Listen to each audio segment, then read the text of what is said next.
Well, hello, everybody. Welcome into Tiger Talks Wrestling by my fabulous co-host, the final boss himself, Eddie. Welcome. Hey, how you guys doing? And it's happy WrestleMania week to all of you. Yes, indeed. WrestleMania week, and a lot to talk about this week to lead into it. Game to discuss today, and of course, WWE Stand and Deliver, since they call it WWE Stand and Deliver now. We will talk some about SmackDown as well, but we don't know who's beyond the time more Royals. So we're not going to talk too much about that. It'll be interesting to see part in it, though. I have a feeling somebody like Ray Phoenix or a Shane more than likely will end up winning that Andre the Giant Battle Royal, but we'll see what happens on Friday.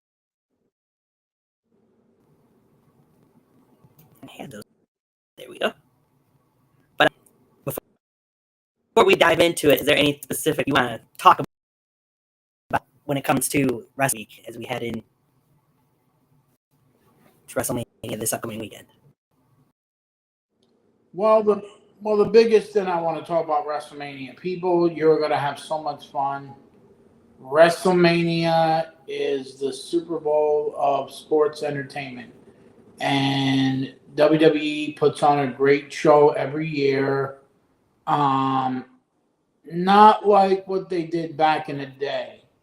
Nobody really knows this. The Fan Fest, the World, that was never there. That was never there in 1993. That came in around at WrestleMania 10, so that's 11 years ago. That's a long, that 93. I mean, God. Be honest, at WrestleMania 10, I was actually at the first Fan Fest, but now they call it the World WWE World thing autograph. I was actually at the first one. I was actually at the first one where they used to sell the Hasbro toys, and they used to be signed by the wrestlers. 20, sorry. I'm old, ladies and gentlemen. I forget how many years it is. But it was a different experience back then. Now it's a big thing. They have memorabilia. I mean, before, the only real memorabilia back then was the Yokozuna Undertaker casket. That was the only thing that they had for memorabilia. And then you had to purchase a WrestleMania Fan Fest book with all the wrestlers in it, and then they used to have autograph session. Now if you get the book, it's like $25. Back then was only $5. So yeah, what a difference. I mean, WrestleMania wasn't big as it WrestleMania wasn't big as it is now with all the shows, the concerts, and all that. That was never existed until we got maybe to the Attitude Era and stuff like that. But other than that, it was just WrestleMania and then thanks for coming. And it was only one day. It was never like a spectacular, like it's a week of fun. So if anybody would like to experience WrestleMania, try to save up a lot of money, because back then tickets were $75 to $100. Now they're like, break out your checkbook, give blood, donate, sell your kidney, or my favorite, get a sugar mama or the sugar daddy to pay it for you. I wish. I mean, oh. That's the only thing I gotta say. So, been a fun time. Once they started including the Hall of Fame during WrestleMania week, made things more interesting. Not exactly a fan of when they do the Hall of Fame. Still, just like I haven't been. That's another story. I think it should be a different day instead of Friday. I think it should be the Thursday before, because there's nothing really going on Thursdays before WrestleMania. That's my thinking on it. But everybody's got an opinion when it comes to that, I'm sure. oh yeah, you're definitely right, because nobody knows this, but the first Hall of Fame was in 1994, and the only guy that was inducted into that was Andre the Giant. And a lot of people don't know this. WrestleMania wasn't the actual WrestleMania weekend, was not the actual landing spot for the Hall of Fame. It was done around the Survivor Series, and then they changed it to the King of the Ring, and then they stopped it for a couple of years and brought it back after WrestleMania 20, and it's been going on since then.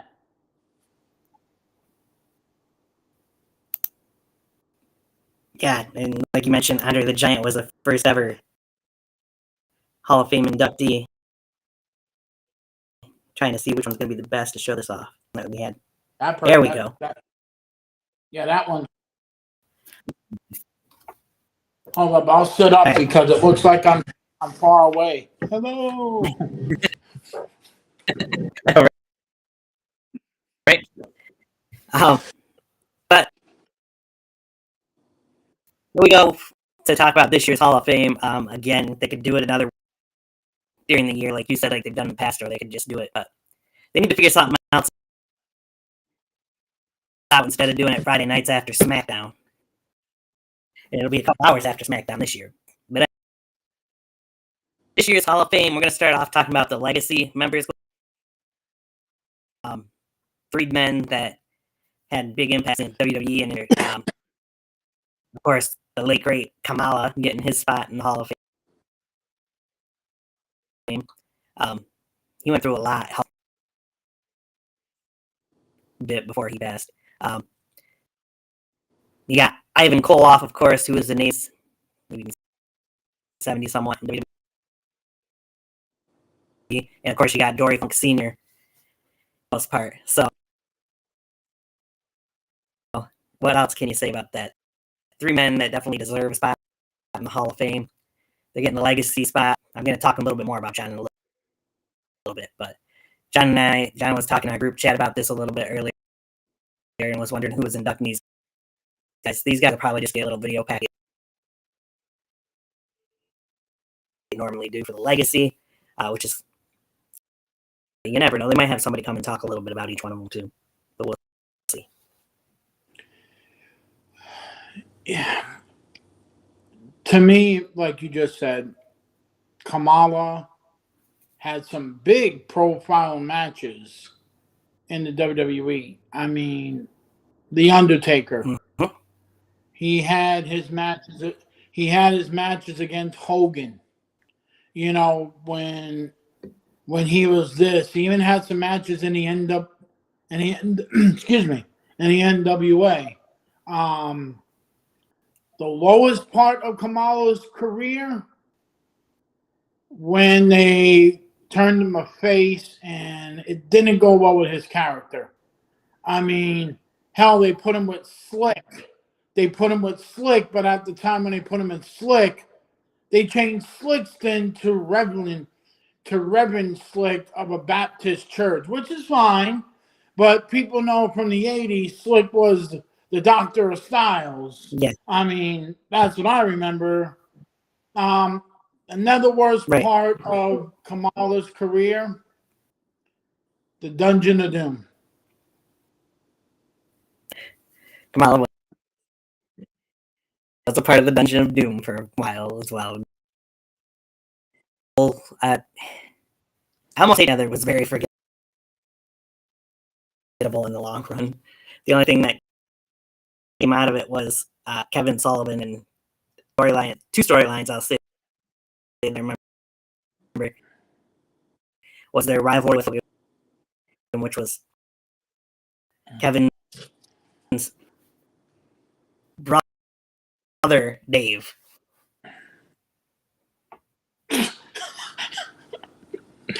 Oh God! And the song, "I wanna be a Hulkamaniac." Yeah. Nobody cares. Yeah. Let me see. I'm sorry. Go ahead. But Dory Funk Senior.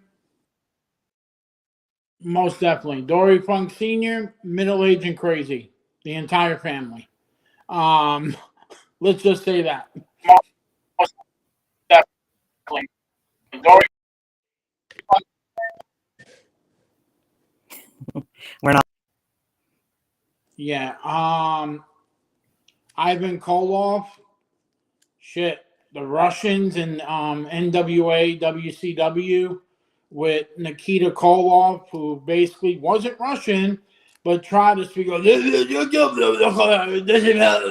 yeah. And then Barry Darcy, who everybody knows as Smash and Demolition, was a part of the Russians before he went to WWF and became one of the greatest tag teams of all time with Axe. So yeah, great choice. But like you said, Tony, I don't see him being inducted by somebody. Just a video package. That's the way it's going to be. Yeah, I'm sure.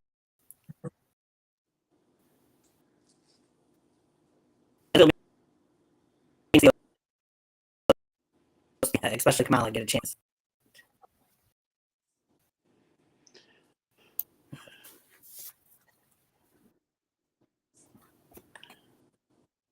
Can you hear me okay? Because I want to make sure you can hear me okay because we're like going in and out. I can hear you just fine. Okay.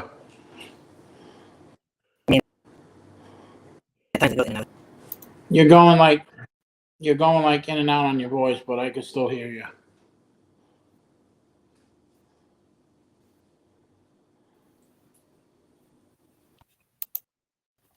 Okay. Technology, you gotta love it. Yeah, that's better.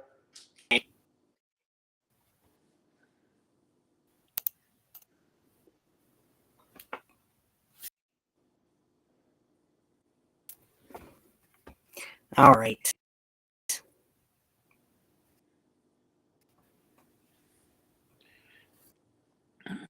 Can you hear me now? Yes, I can. Okay. So just making sure because it kept saying oops, connection lost, so I wasn't positive. All right, actual 5 Hall of Fame spots that will get the majority of the Hall of Fame induction ceremony. First of all, you got, of course, as you see there, the natural disasters, earthquake and typhoon. John Tenta, aka Earthquake, and then Typhoon, of course, we know. And any other names in wrestling, both of these guys really were. They haven't announced who's going to induct them yet. We're, like you said, Eddie, when we were talking offline, can't see anybody really doing it other than the Mouth of the South, Jimmy Hart. I mean, yeah, I feel like, I don't know how you guys feel, but yeah, I mean, hands down, if you look at John Tenta's career, he was managed by Jimmy Hart, and then, oh God, I'm going to say this, Tugboat / Typhoon, you know, you could have a case there because when he was before Typhoon, he was Hulk Hogan's bitch. and stuff. So you can do it that way, and then if you really want to rub it into Typhoon, you can have Arn Anderson come in and he could talk about his greatest accomplishment as the Shockmaster. I mean, yeah, I should have brought up. no, of course. But I think it should be. I think John Tenta deserves to be in it because the man had a great career. Went to WCW, had a moment with them. Also a member of the Dungeon of Doom, and then went back to WWE as Golga. Vince didn't like him as Golga because he lost a lot of weight, but the man was a great talent and plus a sumo wrestler. Nobody knows that about John Tenta Earthquake. He was a sumo wrestler before he became a wrestler.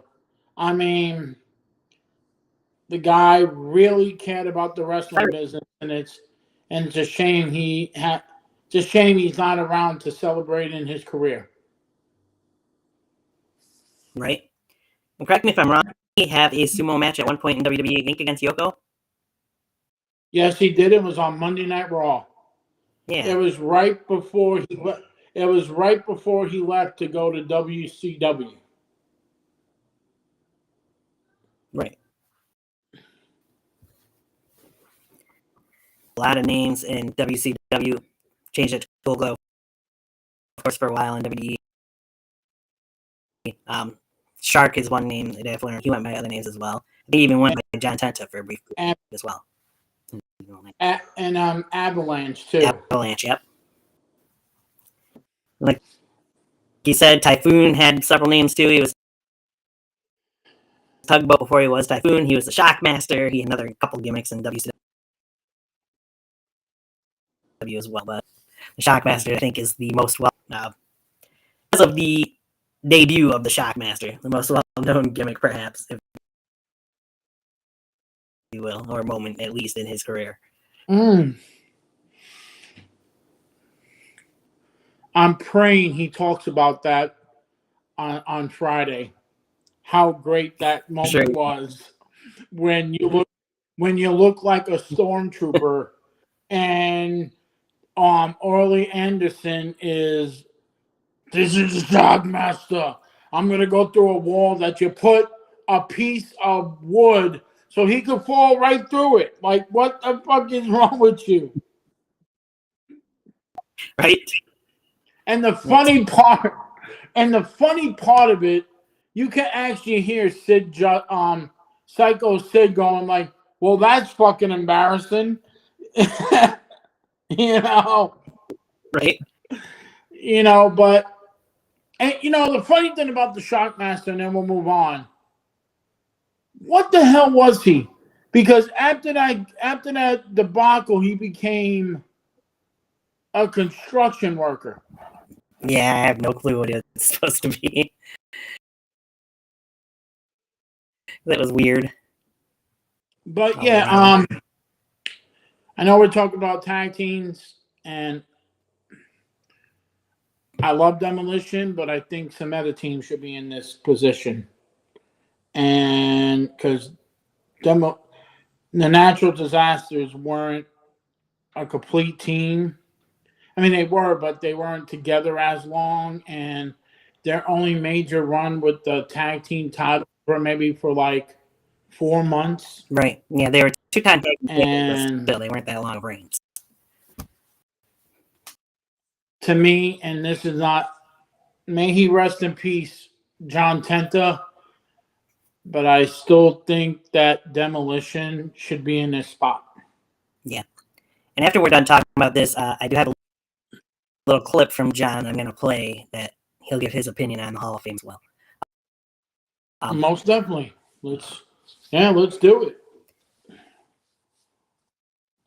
But before we get into his, like I said, these other 4 spots as well first, and then we'll get to what John had to say.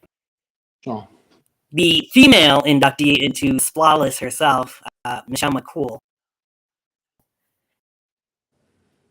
being inducted by her husband, for those who don't, The Undertaker. With Michelle McCool being the female inductee this year, I feel like it's really, maybe she should have been in before the Kelly Kellys, the Tori Wilsons, the Stacey Keeblers, in my opinion, because she was a much better wrestler. To me, anyways. I don't know about other people's opinions, but although I'm not exactly sure, and I know it's her husband, but I still fully sold on Undertaker being the one to induct. And we talked about this off air.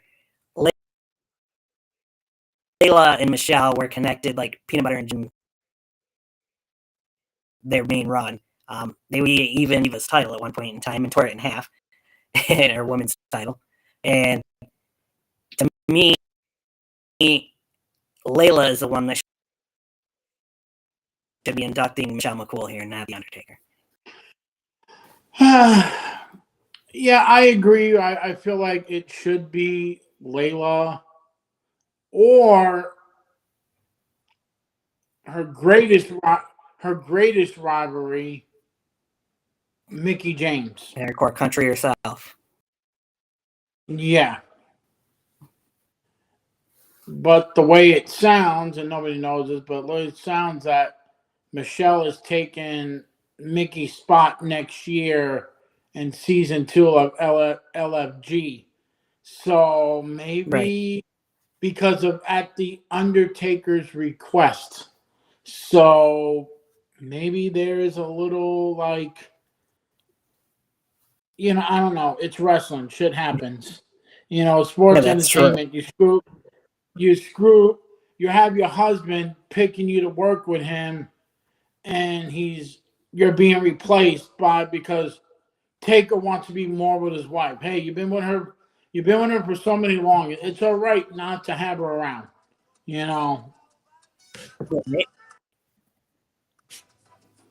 But yeah, I agree with you. I think this is the best move WWE made. Michelle McCool deserves this accomplishment. Thank God it's not the substitute teacher, Michelle McCool, the one that the one that was managing Damien Sandow, and I forgot who the other guy was. Casey James and Idol Steve. Yeah. So at least she upgraded to her own character. She was amazing, and she wasn't a talent. And I said this to you off then. I think she should have went in before Sharmell did. Yeah, oh yeah. No offense to Queen Sharmell. Yeah, no offense to Queen Sharmell, but she got him because she's a Nitro girl. She had a great compliment, but she was never in the ring. But it's gonna be nice to see Michelle, getting her flowers. True. And Layla will be there in the crowd, so I'm sure we'll situation. No. Oh, most definitely. Hell, she might break out the women's championship and have her hold the other piece. Could be. Who knows? Let's see. Many different memorable feuds that Michelle had, including, like you said, with Mickie James, the tag team tables match that Michelle and Layla had against Mickie and Beth. Oh my God, that was a good match for a time that was a good match. That was a good match, and that was at a time women wrestling was slowly peaking. So that is really good that they had that. But I gotta say one thing about Michelle McCool, her Royal Rumble match her Royal Rumble entrance in the Royal Rumble matches. I know she hasn't did one in a while. She, man, for a woman that hasn't wrestled for a long time, still could get it. If she wanted to make a comeback now, I think she could be a women's champion. Oh yeah, I'm sure she could. I would love to see her and Layla together and being women's tag team champions as well. So they're gonna keep those tag. Oh, most definitely, I agree with you with that. Never came back then.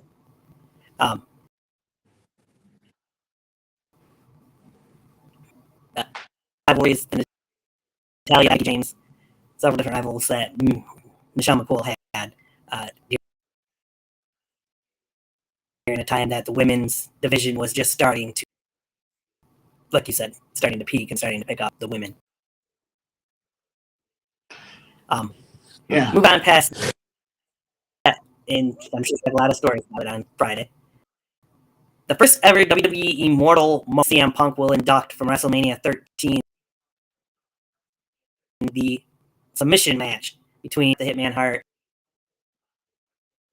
which WWE did a list 20 greatest matches or 50 greatest matches in WrestleMania history, whichever it was, and so two. And rightfully so, I feel like, but what a match, and you were mentioning it in your Facebook Live. This match really made Stone Cold Steve Austin the star that he would become. Probably you have no idea how this match made Austin that day, and that was the first time that WWE ever did a double turn. Because Brett went in as a face. Austin was still a heel, but getting the pop as a face, and this goes back to Survivor Series at the Garden. It was just the peak of the rivalry between Brett and Austin. Hell of a match.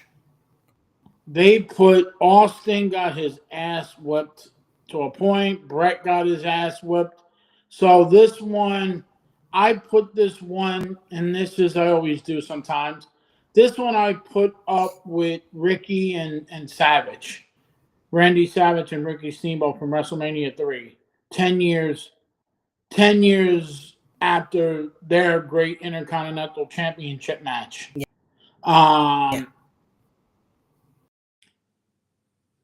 feel like this one is well deserved because these guys show that they could work together, and there's only one thing I don't like is it's not about the match and who's going in. I just feel like CM Punk should not be the person inducting him in. It should be the man that was in the match and saw it there in the Rosemont Horizon in the world's most dangerous man, Ken Shamrock. He was a special guest referee for that match. What better way to duck two guys that he had matches against? And one was, I just feel like it should be Ken Shamrock and not Punk, but I understand Punk's a big Bret the Hitman Hart fan, and he always had this little hitch you get with Austin. But what a well-deserved accomplishment for these two guys. And I would love to see how they do this, because is this going to be like a plaque that says it? Are they going to give him a ring? Because technically, if this happens and they give him a ring, Bret Hart is a 3-time WWE Hall of Famer. And Austin will be a 2-time WWE Hall of Famer. But I don't know how this immortal moment goes. So we got to wait and see how it goes, because this is the inauguration of the actual moment. Right. In this year's Hall of Fame. It's true. Nice to see Bret and Austin in the same vicinity take place, and who knows, we could see either one of them or both of them at WrestleMania. Oh yeah. So Maybe we'll get Austin versus Brandon.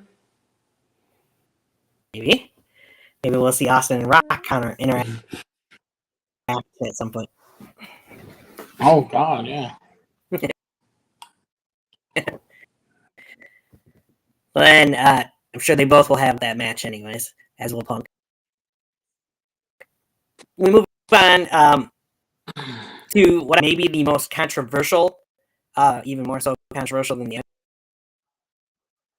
Undertaker being the inductor, but the most controversial choice to be an inductor. Total package, Lex Luger goes in, and Diamond Dallas Page is the one chosen to induct Lex Luger. It was all over social media that Lex wanted. No offense to DDP, but Lex didn't want Page. He wanted the icon Sting to be the one to induct him into the Hall of Fame. And for whatever reason happened, we were in DDP instead. It has been a lot of help for Lex trying to get that he can walk again, by the way.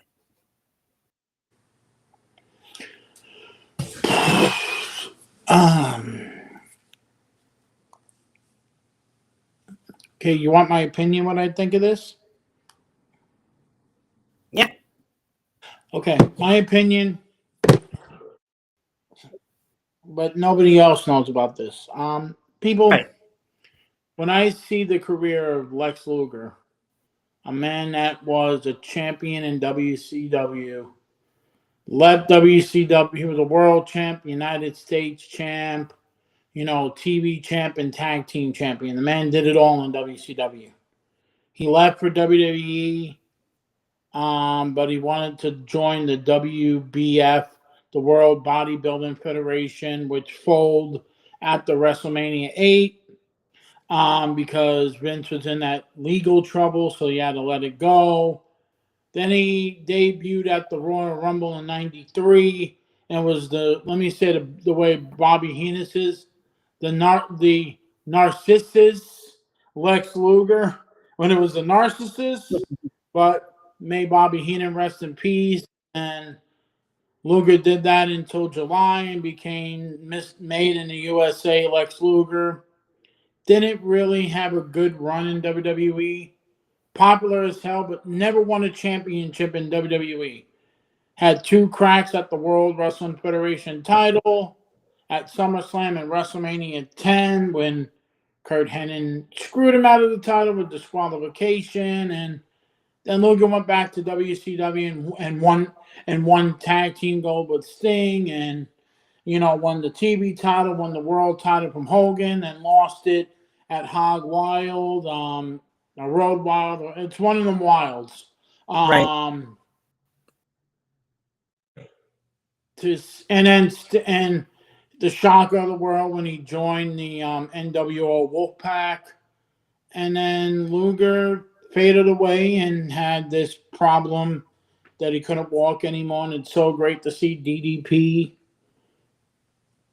helping him do that again, like he did with Jake the Snake Roberts, what he did with Scott Hall, cleaned them up into Coben, and then Scott went back to Scott, but he cleaned them up to a point that Jake the Snake Roberts and Scott Hall got inducted into the Hall of Fame, which is beautiful.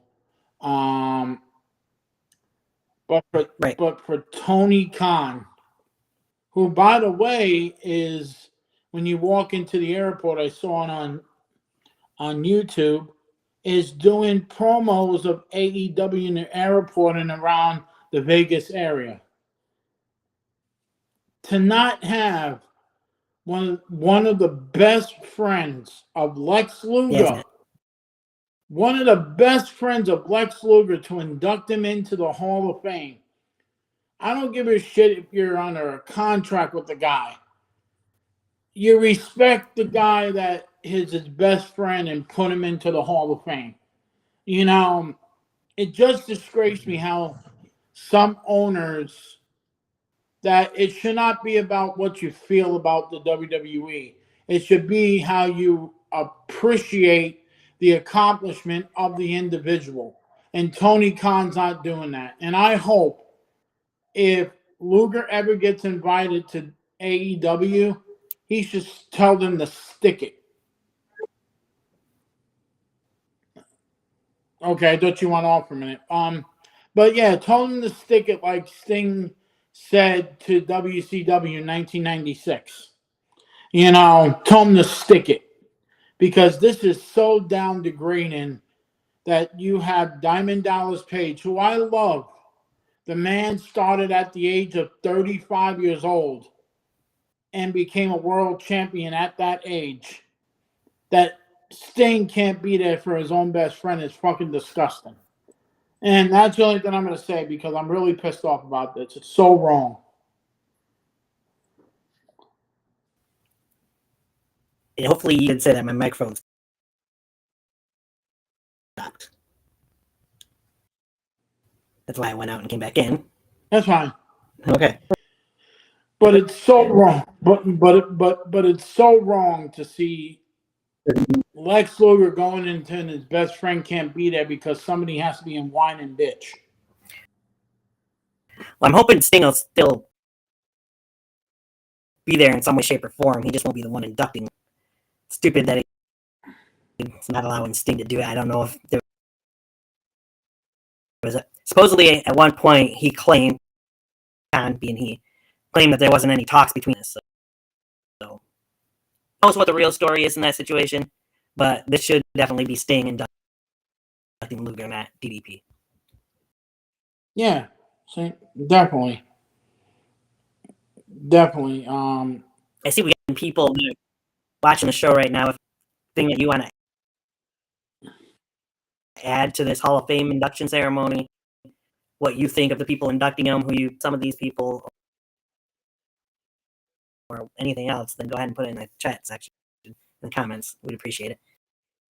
Yes. Sorry, I had to get that out there. No, it's fine. And we also like to thank you for coming and hearing us talk and bullshit about everything. But we appreciate everything and thank you for coming. But this is the only time you're going to hear me say thank you to you because you Hammond-Eggers have to realize we're the best.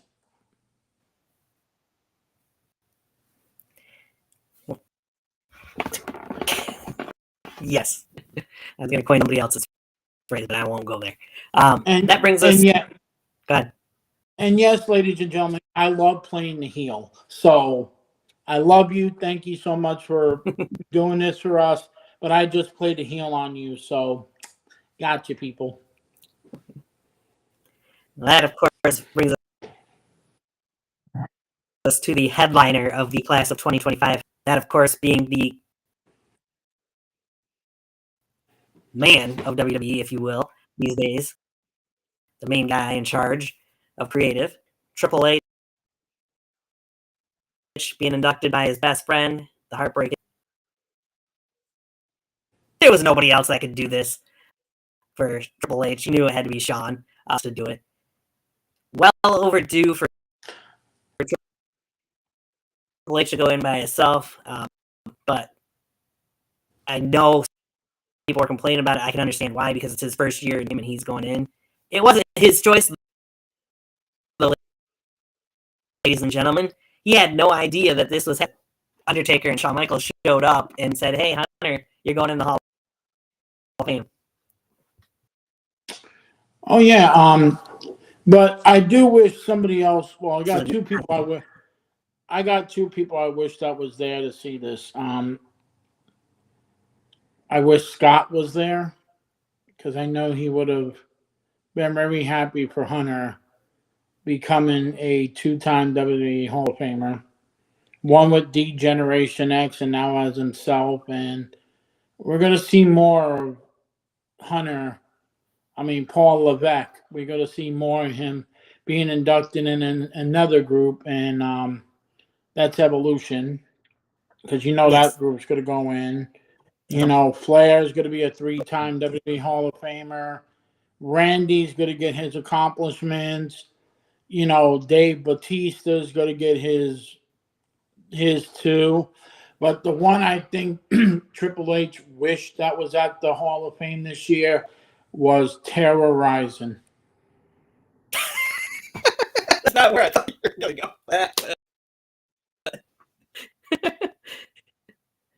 Wow. I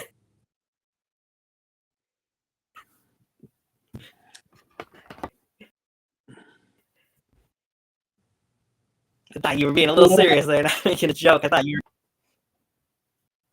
Or and maybe China too. I wish she was there as well too. But I also wish that Hunter's other brother, John Paul Levick, was even there too. I mean, wow. I You're just bringing mean, them all up, aren't you? yes, I am. I mean, poor Paul. He went to WCW after being with Killer Kowalski, and he gets the stupidest name in the world and Terrorizing. And then they changed his name to John Paul Levick, and they say, "We want you to speak French." And he had no idea how to speak French. I mean, WCW had some weird names for former NWO members. Hell, who doesn't remember Oz and Vinny Vegas? Right? I mean, and Kevin Nash. Who doesn't remember the Diamond Stud and the Diamond Stud and Scott Hall? Wow. I mean, who doesn't remember Mean Mark Calloway? I mean, shit. I mean, Avalanche, the Shockmaster. I mean, Stunning Steve Austin. I mean, Yep. I mean, wow. And you can't forget, and I know it's a WWE reference, thank God we didn't get Cowboy Bret the Hitman Hart.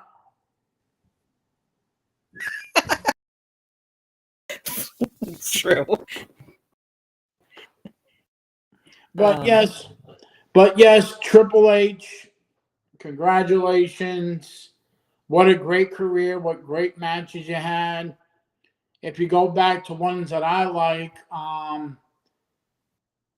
the matches with Mick Foley were hands down, even when he was a Connecticut Blue Blood. You know, Hunter Hearst Helmsley, that was some good matches. His matches with The Rock and The Nation was excellent. And I mean, his matches with The Undertaker, his matches with Shawn.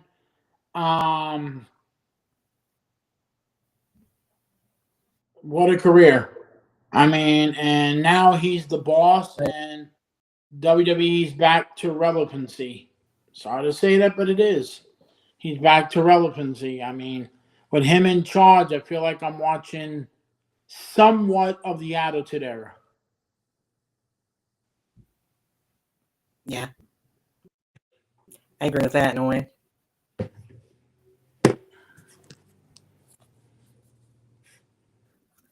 For sure. Is between him and Mick Foley, him and Austin, him and Rock, him and Taker, especially. Who could forget? When you talk Triple H and you talk about Shawn Michaels, not only, but when Shawn was away for 4 years, came back in 2002, and the first best friend, Triple H, and the matches that those two men had, it wasn't a street fight, but the match that Shawn won when he made his return, anyways. Non-sanctioned. Unsanctioned, yeah. A non-sanctioned, yeah. And at that SummerSlam in 02, and then to go to Survivor Series where Shawn wins the Elimination Chamber match to win his only World Heavyweight Championship. And then over the years, even after that, just Shawn and Triple H had matches against each other, and then of course Reform and D-Generation X as well. So that's why. Oh yeah. I always said, and I said this to you offline too. If it wasn't for the curtain call, who knows if Triple H will even be inducted into the Hall of Fame because of that thing with Scott Hall and, Kevin Nash when they left. And it was at Madison Square Garden, and I was there, and you never broke the code of the gorilla. Shawn was the World Wrestling Federation champion at the time, and Triple H got punished. What would have happened if he never got out of the doghouse? Where would his career be today? I think reason why, please don't take this in a weird way, my fellow people who are watching. Triple H is one smart guy, and I'm going to tell you why.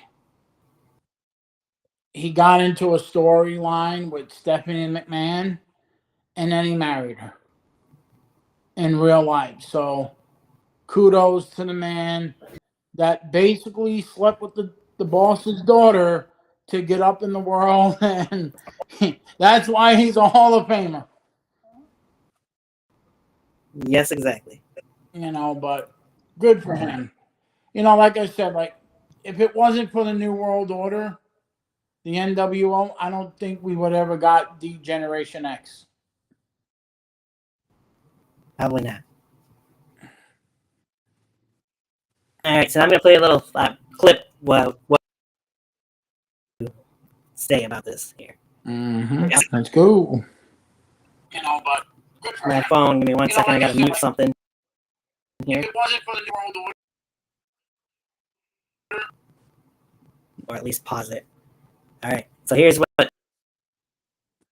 John had to say.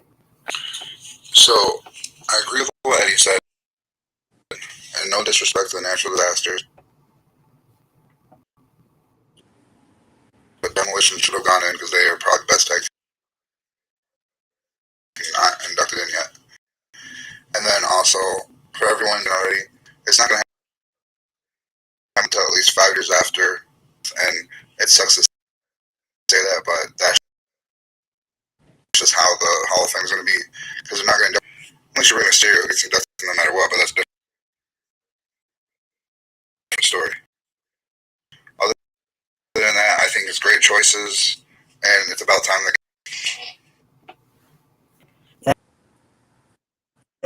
That was one thing.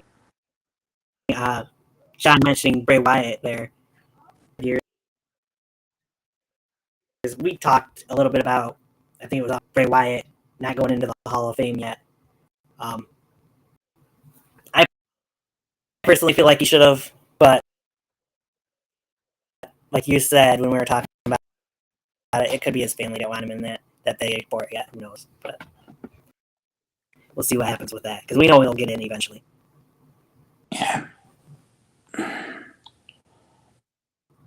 I was thinking about this, and I could bounce off what John said. I think one of the greatest WrestleMania moments for Bray Wyatt, and I know he lost it, was the match with John Cena. The first match? The first match, yes. Okay. I feel like he might get in there, because wasn't that in New Orleans, or was that in Dallas?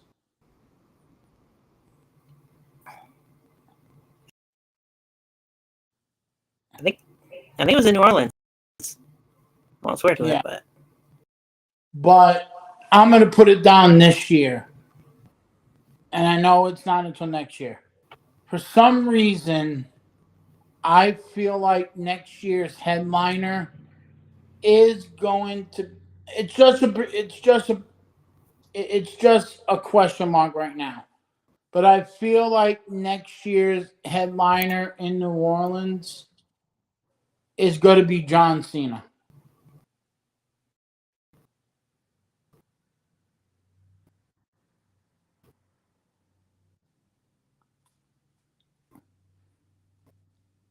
Do you agree with that?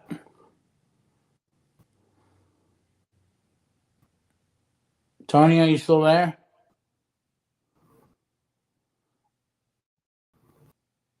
I think, so, ladies and gentlemen, I think we're having some technical difficulties on Tony's end, because I think he froze up and I can't hear him. Like I said, I think next year's maybe headliner might be John Cena because this Sunday he is wrestling Cody Rhodes for the WWE. Okay, good. Because do you feel like next year's Hall of Famer, the headliner is going to be John Cena next year?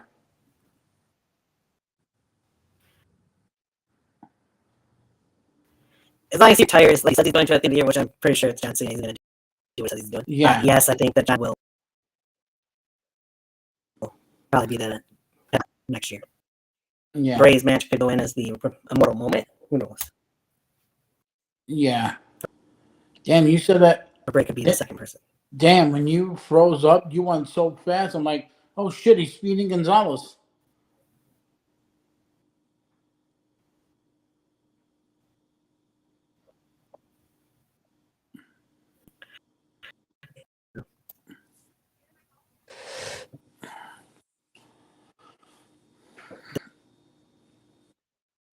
Doesn't like me trying to do it as much. That's fine. Should be a fun Hall of Fame ceremony, even though I probably won't watch it. It starts at 1 a.m. time on Friday night, early Saturday morning. What the hell did you just say? Only then I heard. I'll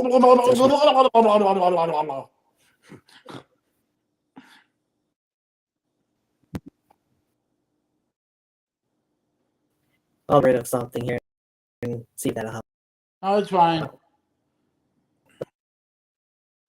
Yeah, we're trying a new speech and then with Tony's trying trying to speak a new language, Tasmanian.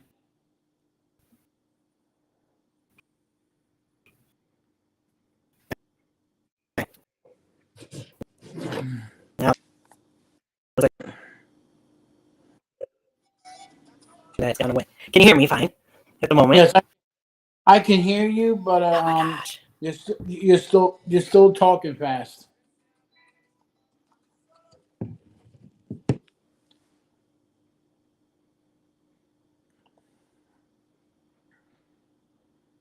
And now you froze up.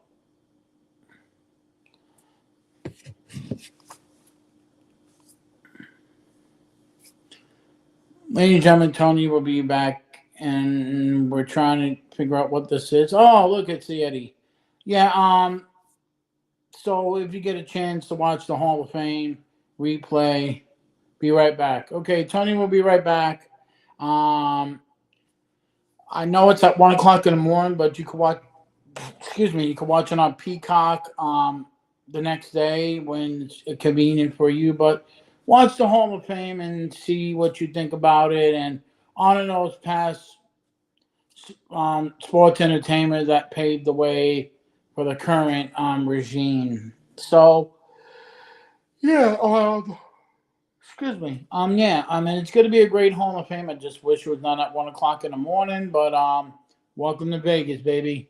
So yeah, I think it's going to be a great Hall of Fame and stuff.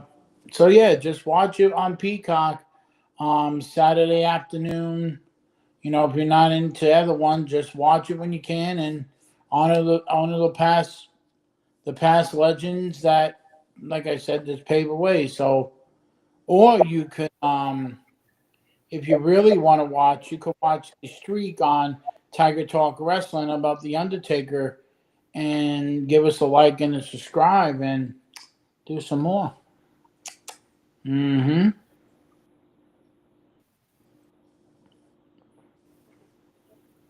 I hope so. Yeah. Tony's Sorry like, about that analogy. it's all right. Tony's like this, like, I love that you're promoting Tiger Talk Wrestling on YouTube. That's the way it's supposed to be. Mm-hmm. Oh, but Tony doesn't know this, but I was gonna tell him afterwards, but we are planning a new show. It's Tiger Talk Wrestling After Dark. Wow.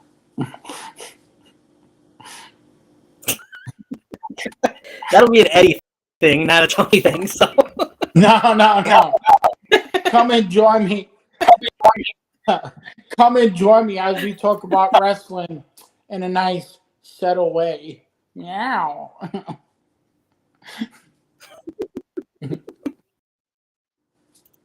Well, then. Mm. Maybe get another Our first story. Our email first from me, story. but that's the point. Yeah, our first story. We're going to talk about Cora J. Meow.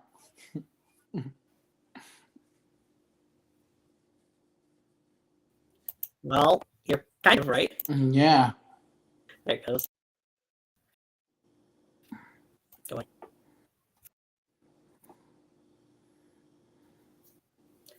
So now we got the Stand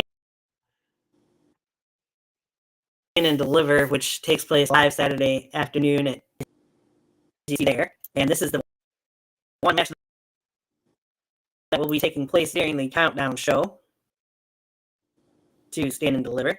Imagine that. They actually have a match on the countdown show for Stand and Deliver. Whereas WrestleMania, you don't get that idea. I know, Right? Anyway, we get a fatal four-way tag as you got JC Jane and Fallon Henley. Fatal Attraction. Teaming up to go against Gigi Dolan and the Meta Girl / Legend and Jakara Jackson. And, of course, former NXT Women's Tag Team Champions, Roxanne Perez and Cora Jade. Much about this match. The fact that Roxanne Perez goes in the Royal Rumble to being a part of the women's on WrestleMania weekend, she gets a countdown match. And that's it. Main show, Stand and Deliver, or a WrestleMania match. That's complete and utter bullshit, in my opinion. Shit, I didn't know you felt that way.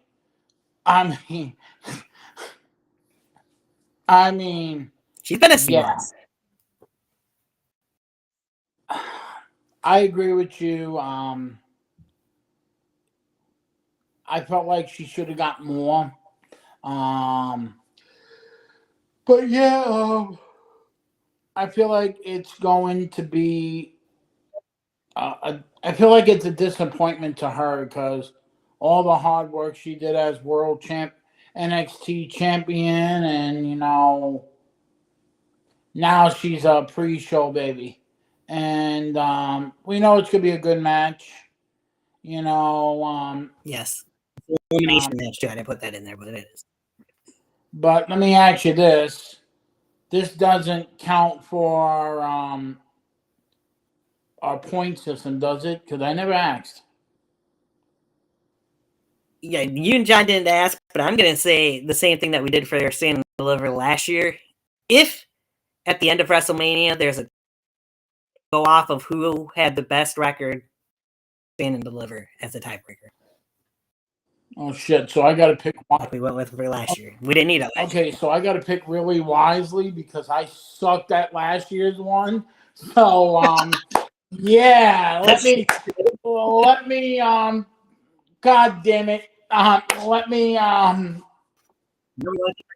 titles. Yeah. Okay. I'm gonna let you go first. So go right ahead, because now I gotta go. Like, oh fuck, I better pick the right one. So you first. This was thrown together on NXT last night. The week before they kind of went towards it, but they didn't announce it until last night. And the way they brought Cora in for this, and her and Rock after they've had some issues, I think those two probably will work through their issues. Jade and Roxanne Perez will be the winners, and perhaps our next women's tag team champions. Not long after Roxanne and Cora. Do you want John's pick before you give yours? Yes, do Johnny's. So for this match, John picked. Let me see. John went with Fatal and Jane to win this match. Okay, so I'm going to intertwine this with the women's championship match at WrestleMania. I'm gonna go with my girls Roxanne Perez and the lovely Cora J, because I have a feeling this is gonna work right into possibly, and I'm not going to pick what I think. It just the way it looks that it might be possibly we will finally get that match with Bailey and Roxanne, but in a tag team version. So I'm not saying it will happen because you don't know what's going to happen, but the way Sean and Hunter works together, I just feel like we might get possibly at WrestleMania a double champion in one person. Right? But yeah, I got to go with Cora J. Roxanne because I think it's time for Roxanne and Cora to move up to the main roster.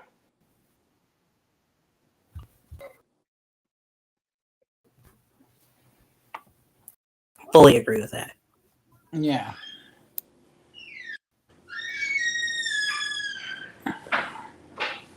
All right. Then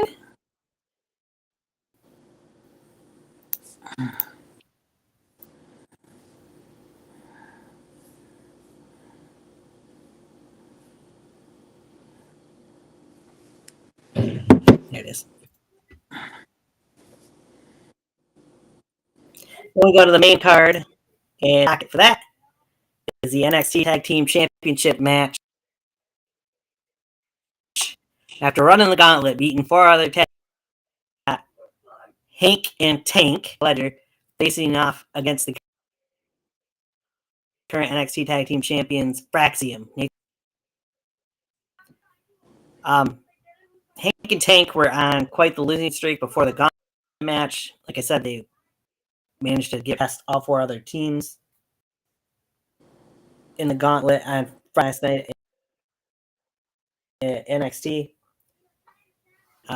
Razor and Axiom have been tag team champions for quite a long time now. Where will we see things turn out at Stand and Deliver? We'll have to watch and see. What do you think of this match, Eddie? Okay, so first of all, congratulations to Hank and Tank of Public Enemy 2.0. And all that. I know this is going to be a long shot, but I feel like Hank and Tank are going to be the new NXT tag team champions, because I feel like this is the end of Fraxium, because Nathan Frazier is showing that split, that mindset. He wants to be done with the tag team and move on, because I feel like Nexium and Frazier are going to go separate ways, and eventually they're coming up to the main roster.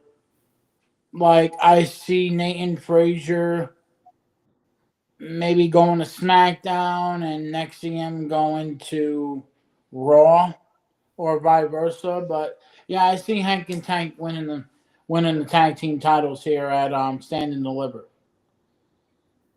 Well, you're not the only one, because John's got Hank and Tank walking out the new tag team champions as well. You know, over this title reign, I've bet against Fraxium and have mentioned how much I don't like seeing these two guys as tag team champions, taking the titles from them. To me, Hank and Tank are the underdogs, but I don't want to do it. I'm going to agree with you and John. I can Tank, even though they are going to be viewed as the underdogs, I think they are going to walk out. Frazier and Axiom have been bickering a bit more lately, it seems like, than what they've always bickered, but after they both had their matches, things just seem a bit more off. Going to come out in this match, and Hank and Tank out its new tag team champions. And then, like you said, Frazier and Axiom, I think, will break up and perhaps get called up during the draft.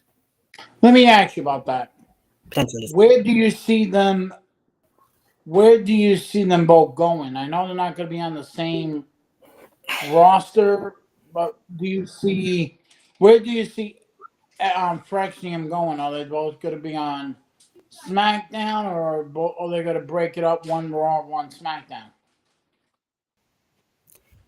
I personally think it would go to Raw because that's where Seth Rollins is, and Rollins was one. So I could see potentially that. And then Axiom, I think if he's going to stay under the mask and kind of do his lucha, even if he took the mask off, either way, I still on SmackDown right now. Yeah, with Ray Phoenix company. Definitely. I mean, he did. I think it'd be great to see them on there, but yeah, it's yeah, I agree with you with that part. So, but see what happens there. Should be a fun match anyway. Even though I'm not a huge Hank and Tank fan, but I mean, I guess maybe a little bit at some point. Yeah, I mean, I would have picked somebody else as the number one contenders, but who can you pick? You know. I mean, case for pretty much everybody that was in that gauntlet match over Hank and Tank, but yeah.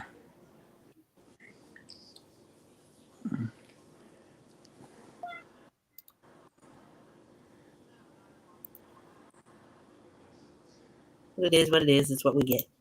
All right, match. Once it shows up. There we go. The 6-way ladder NXT Women's North American Champion. This all came about because Stephanie Becker was the dual champion, both the Women's North American and Women's Champion.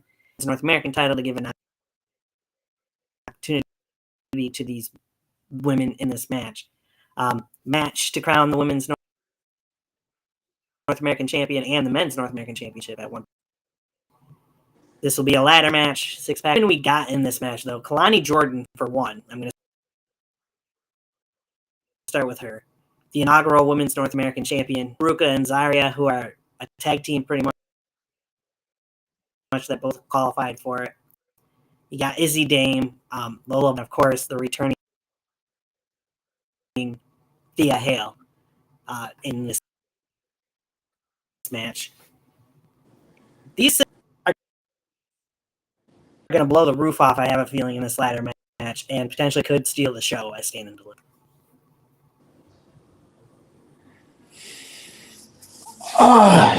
Yeah, it's going to be it's a ladder match in NXT. I mean, if you look at the history of the North American Championship, they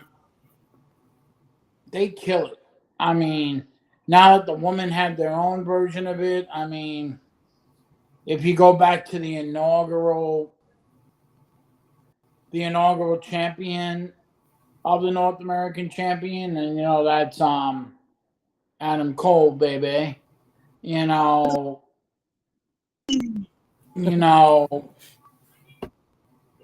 I like it. I think it's gonna be a great match. It's gonna steal the show. This one was really hard for me because I think everybody deserves to be in it, but there's one woman I think that needs to show that she's dominant and be the North American Women's Champion. And that's Zion. God, I can never say her goddamn name. Zarya needs to show that she could be a champion because the two people that came in before her are current and past champions that is in the main event of the Fatal 4-Way for the Women's Championship. So, I know I'm going to get this wrong, but I got to go with her to win the ladder match and win her first title in NXT. Interesting pick. John says he's got Thea Hale walking out with the. I'd be fine with that. I mean, I'd love to see Thea be in. So, oops, connection lost. So I hope you're still hearing me. Usual fed up or anything. Okay.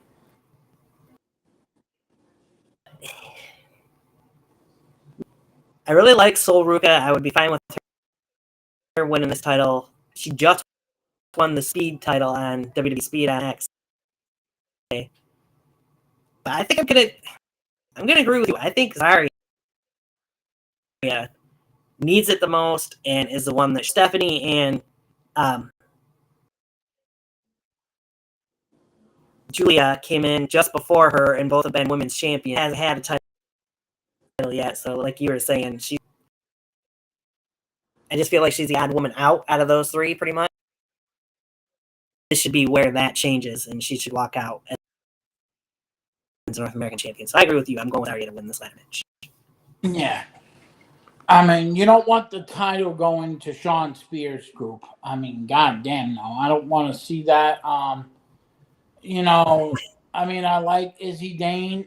You know, I like her. I mean, hell, she could bring another title to her boyfriend, and they could just bark at one another. True.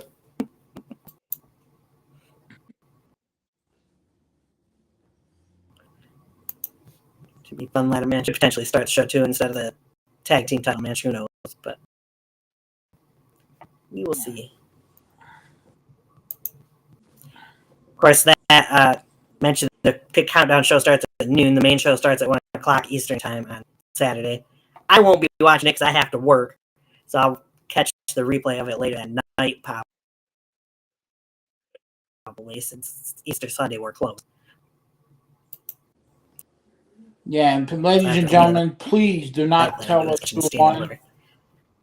Please do not. If anybody that texts us, I know I'll be watching it. If anybody texts Tony and say, "Oh, look who won," he will get you. One way or another. Right. That brings us to the 6-man tag team match. This all parking lot brawl, if you will, which Tony D gets called by. I just drew a blank on her name. Still gets a phone call and he shows up and takes care. But we got the D'Angelo family facing Dark State in a 6-man tag team match. I'm sure it'll be those exact 3 guys from Dark State being in there because they were in the 6-man tag match on NXT a couple weeks ago. Interesting 6-man tag. I almost feel like they should have made it an 8-man tag in the D'Angelo. That's neither here nor there. I'll go with John picked Dark State to win this match. So we'll mention. What do you think of this match, the build to it, and who you got, Eddie? Well, I got the Dark State because they remind me of the Shield. A little bit. At least they're not. At least they're not Mustafa Ali's group because that sucked. Yeah, right. Yeah, nobody wants to hear about that group anymore because half of the guys are in there, all gone. It's true. But I have a little twist to it. If you saw the look of Stacks, I feel like he's gonna turn on Tony. It had that feeling on Tuesday night that he was upset that he says, "Yeah, I got you, no problem, boss." But you can see, you know, he was not happy being yelled at when he was trying. He got called the underboss, but he's not being treated like one. And for Rizzo to like scold out and say, "Hey, he's doing it without your permission," you got to handle your business. Like every family does. This is what we do. How you doing? But I don't want to say it, but I feel like Stacks is going to turn and maybe, and I'm saying this not 100%. Stacks is going to be the one to reveal he requested the Dark State to tag Tony D. Ooh, that could potentially come out. Who knows? Yeah. It's a Shawn Michaels thing. Thank God he's not having Tony D peer through a barbershop window.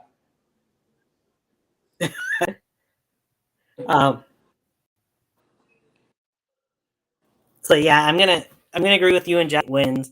That's for anybody who doesn't know, this man. I don't know if you can see that on there. Where my mouse really, but we got Saquon Sugars, or left corner, kinda, the guy across from Luca Crucifino, and then you got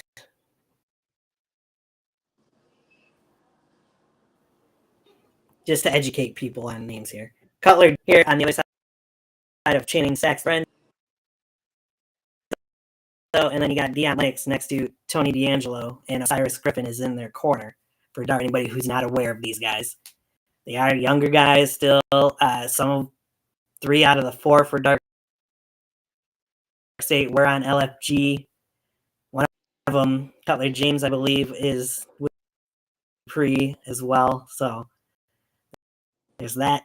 But yeah, I could see somewhat guys, and I agree with you.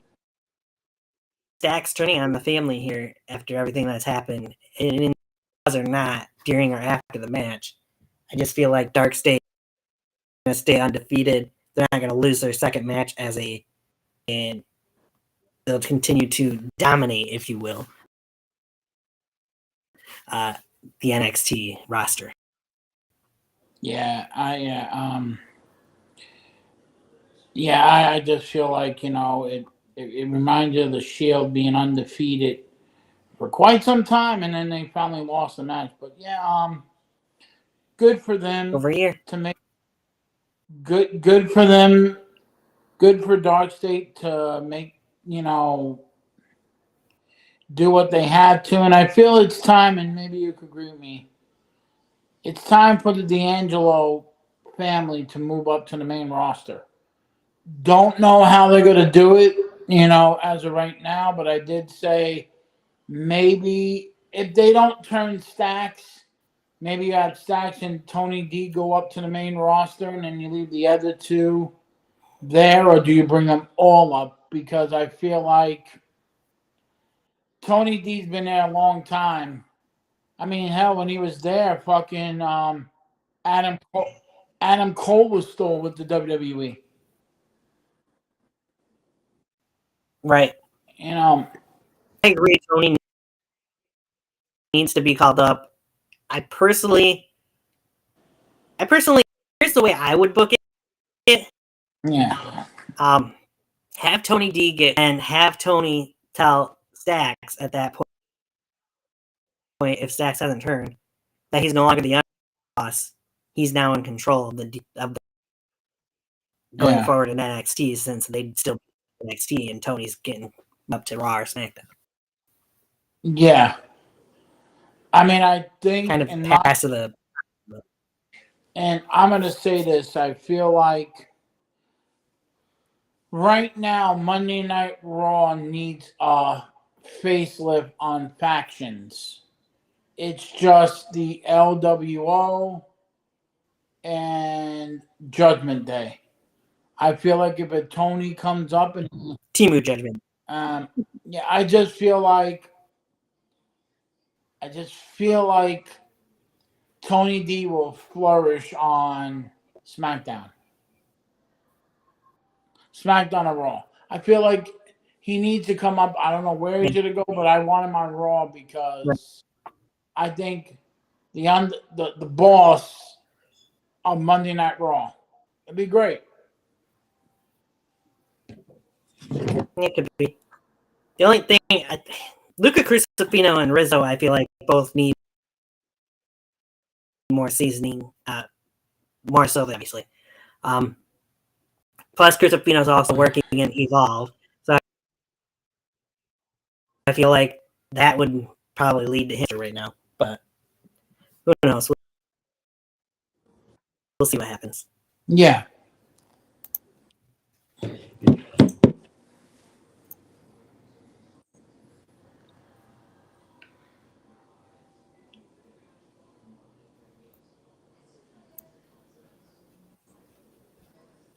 For the people that are watching, if you don't want, if you hit that thumbs up button, the like button, and make sure you subscribe, knowing when we go live. Throwing that out there while I'm in between here.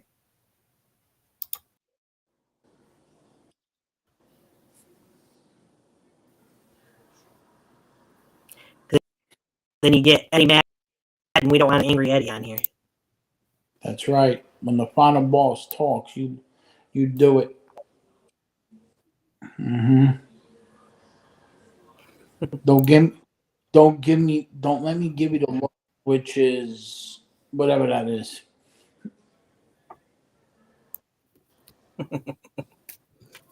Right.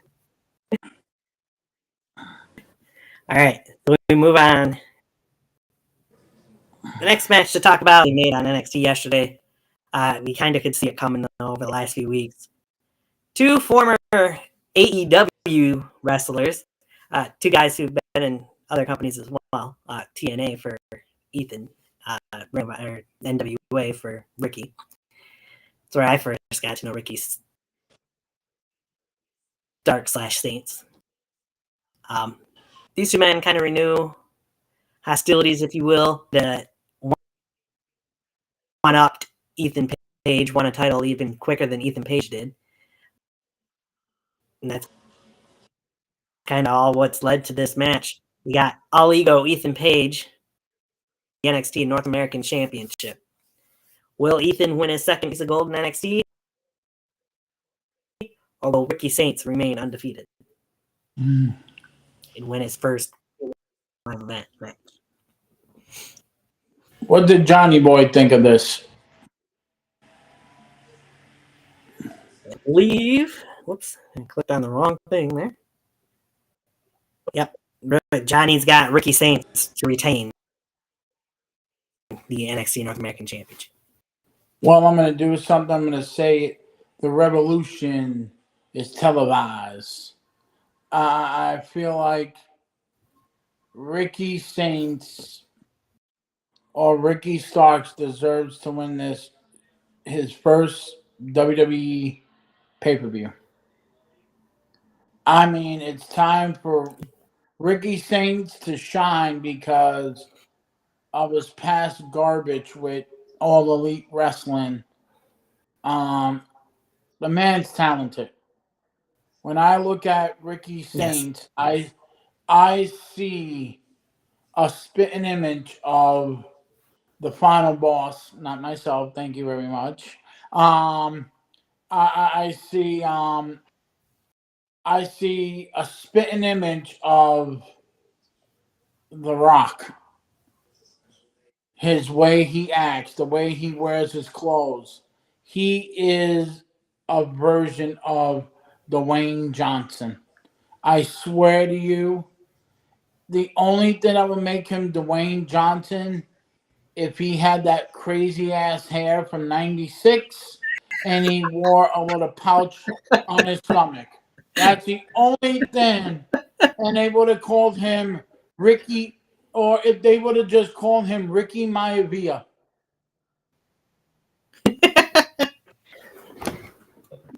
I can see all that, but still, I don't think Ricky Saints is ever going to wear. Yeah, I keep forgetting the goddamn name because I haven't worn a fanny pack since 1998. I've never worn a fanny pack, so there's that. Either way, this will be a really good match, I'm sure, between these. When it's all said and done, though, I agree with Yumbo 1, 2, 3. Ricky Saints walking out of his first PLE still NXT North American champion. I mean, why is Nathan Page so worried? The man's going for the TNA World Championship at their pay-per-view against, say his name and he will appear. I believe in Joe Henry. And Frankie Kazarian, can't forget about that. It's a triple threat match. Oh, Elvis Presley himself? Well, you could say that, I guess. Yeah. Ethan Page could walk into this match as a champion already. As a TNA World Champion. When is that pay-per-view? Tomorrow night. Shit, that'd be nice of him walking in as the TNA World Champion, but, you know, technically Joe Henry's actually legit hurt. I think it's tomorrow, or is it Friday? I think it's tomorrow. Double check. Yep, tomorrow night, April 17th.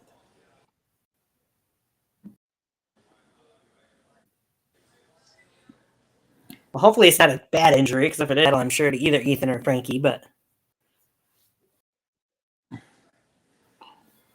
that would suck, because it's not been that long of a reign yet as TNA World Champion.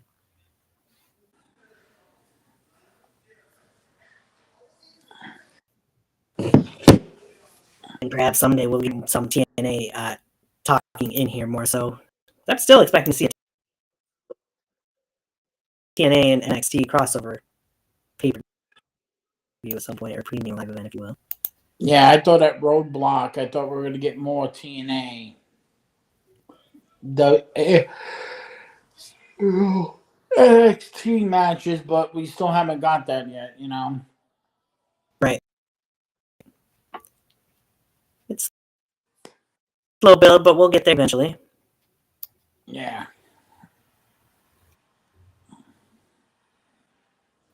All right, that brings to one of the co-main events of Stand and Deliver. That being NXT Women's Championship. We got as it'll be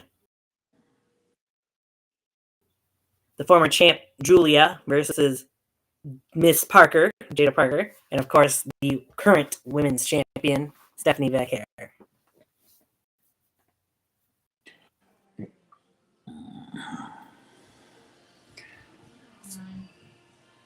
Here's my thing. I really would love to see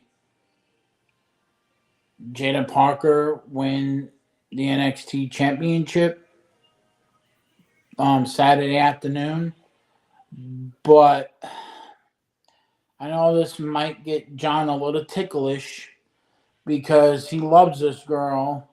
I gotta go with the current champ, Stephanie Valkyrie. I feel like it's too soon to take the title off of her after you just gave it to her at Roadblock. You know, so I gotta go with Stephanie to retain. I'm sure John is get ticklish about that because that's exactly the way John went too. He's got Stephanie retaining the title as well. Yeah.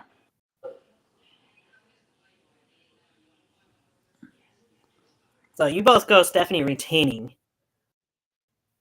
I'm thinking this is Stand and Deliver weekend. They like to throw curveballs at us every once in a while. I'm going to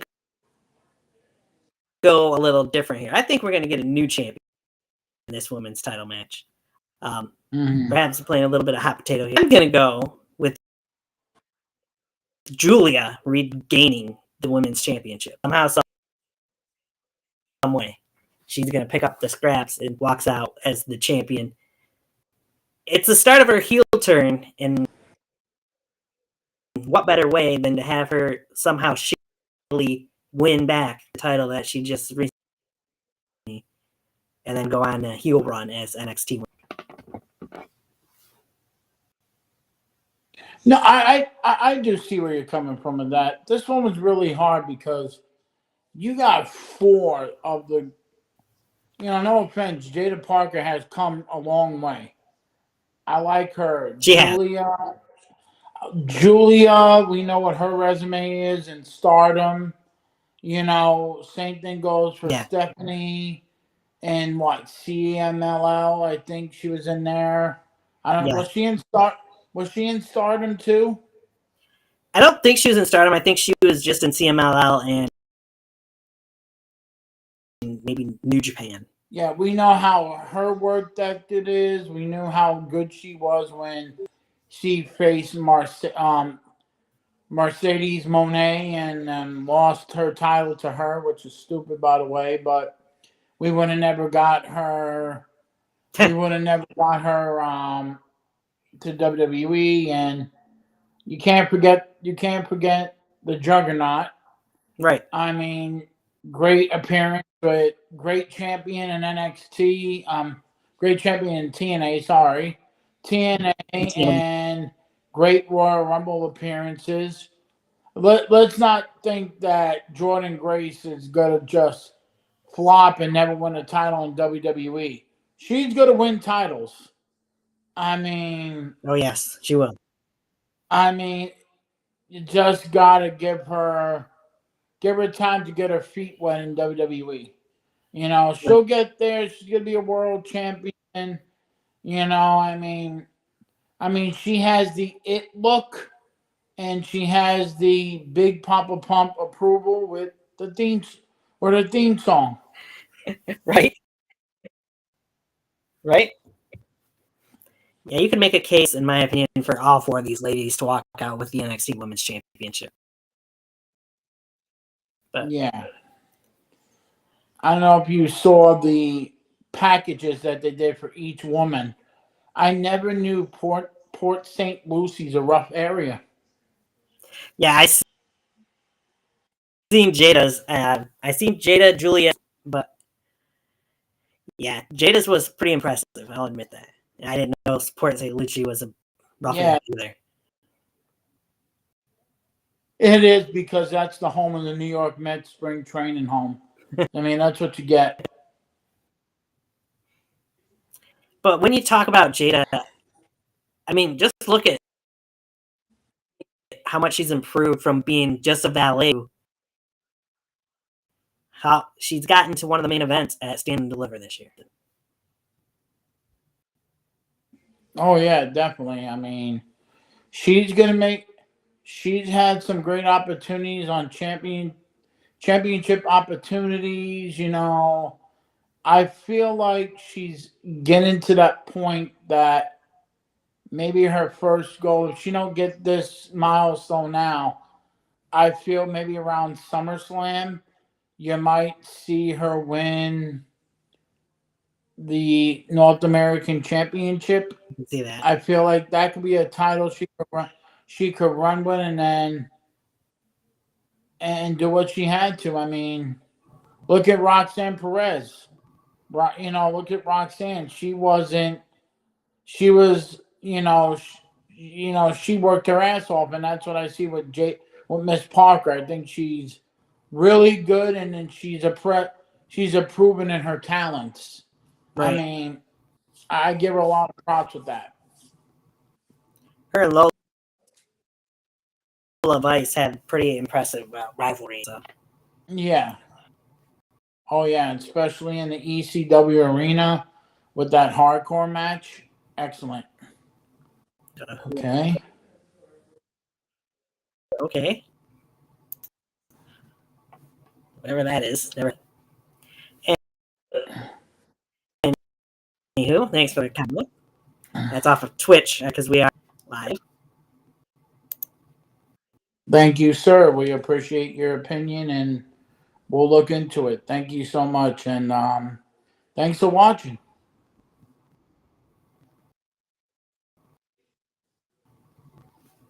All right. Oops, wrong button. Brings us, of course, to the main event of NXT, well, WWE, Stand and Deliver. For this, people, and I'll get your opinion on this, and I know Triple H isn't in charge of NXT, he's in charge of the main roster, but people up in arms about how black people, people of color, haven't gotten much of it in WWE since Triple H took over. But they talk about that, and yes, I know this is different from the main roster, but yet you still have 3 men of color, 3 African Americans, 3 black men main eventing the big year for NXT at Stand and Deliver. To me, I mean, Triple H is still one of the main people when it comes to NXT as well. He is listed as the end of NXT every week, along with Lee Fitting. Triple H has a big say in NXT as well. So to me, that whole Triple H doesn't know how to book black people in the matches at PLEs and in big matches and title matches. What the hell is this?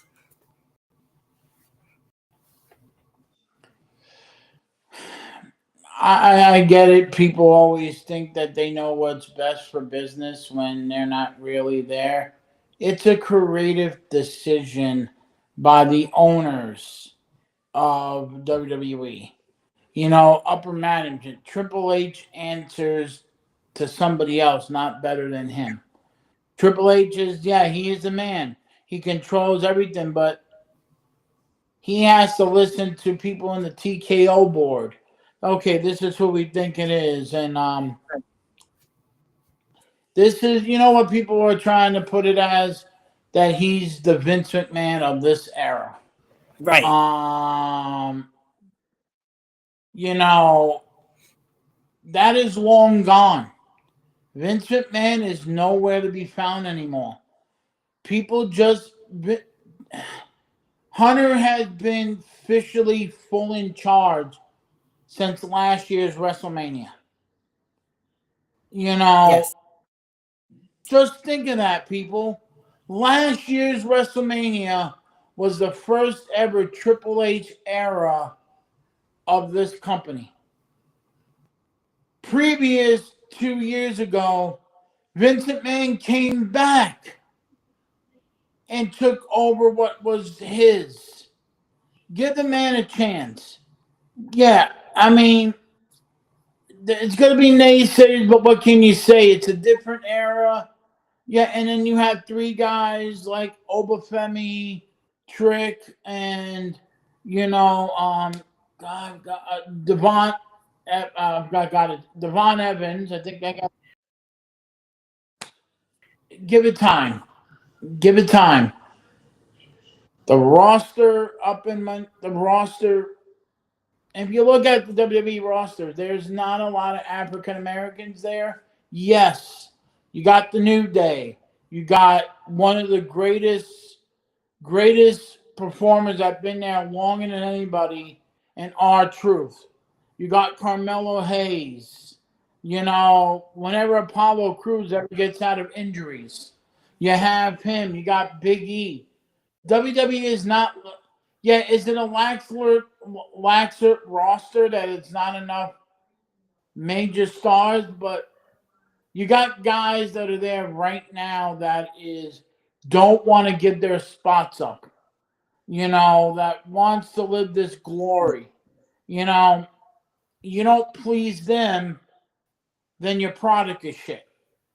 You know, I'm not saying Cody didn't deserve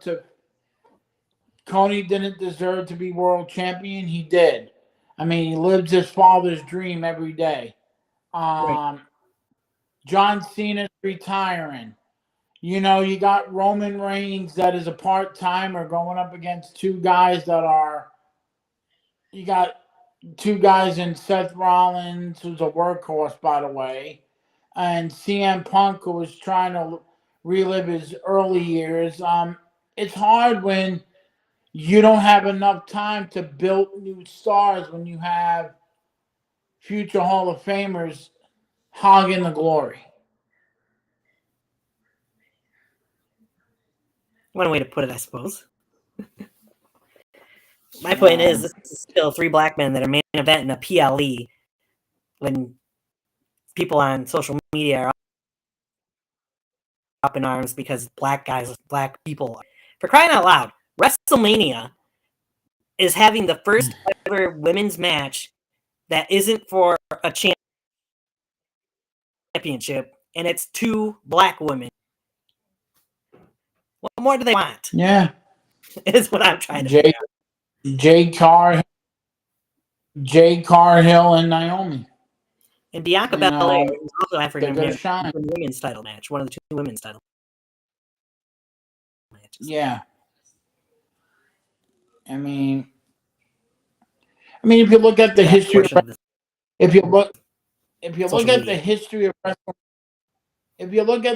of WrestleMania, who was on the first card? Mr. T.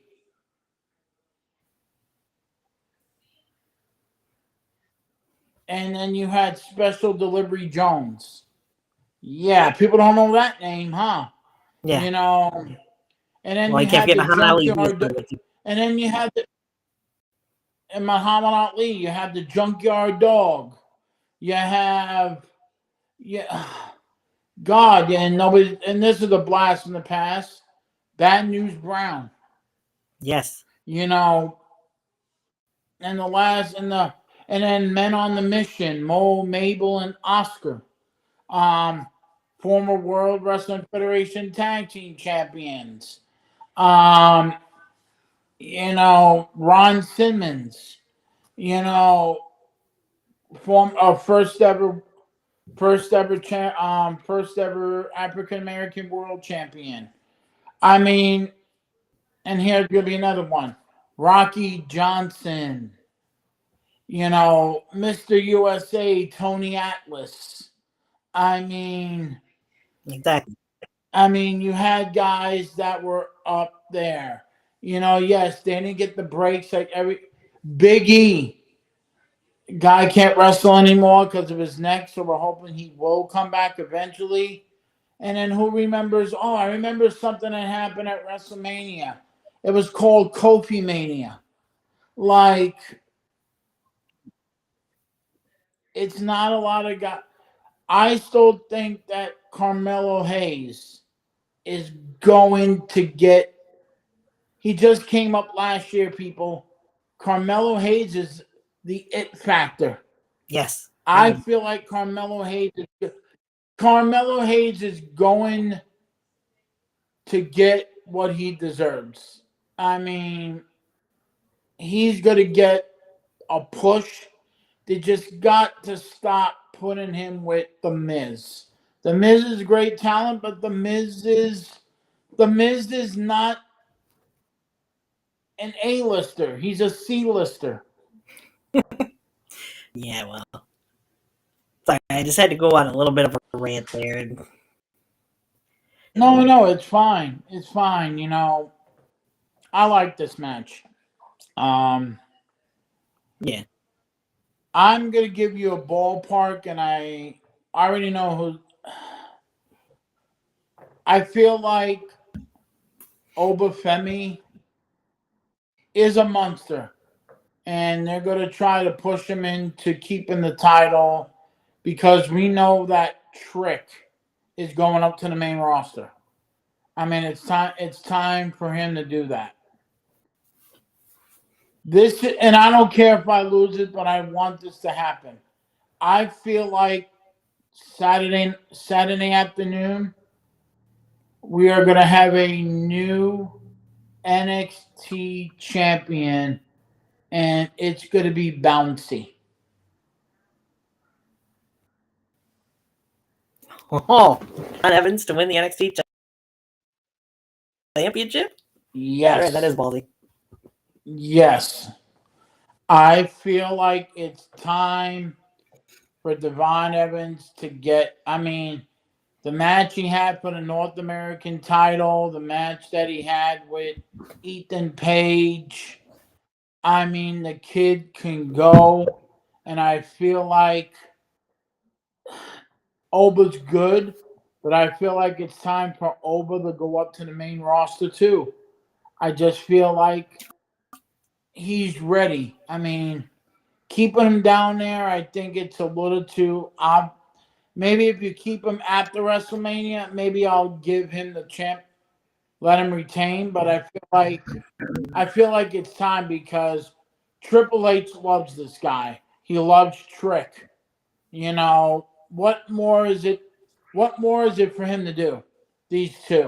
I think Devon is ready, and I think he could go a long way, and then they could put the title on somebody else. But I want Devon Evans to head out of Vegas as the new NXT World Champion.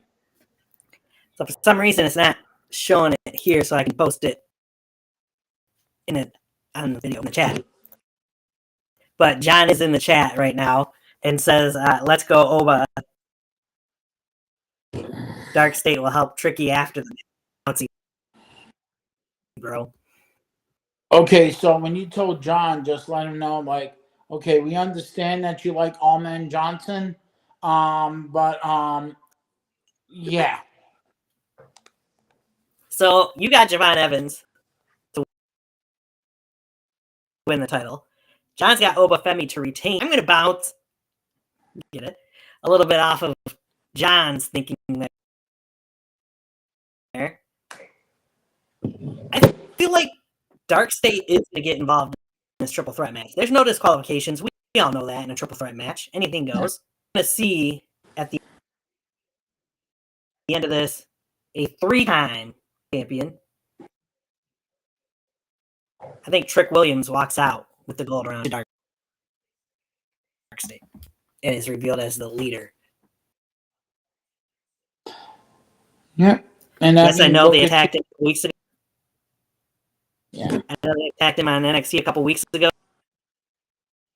But we've seen it before where factions attack somebody behind the whole faction to try and throw people off. I think that's the way this is going to turn out.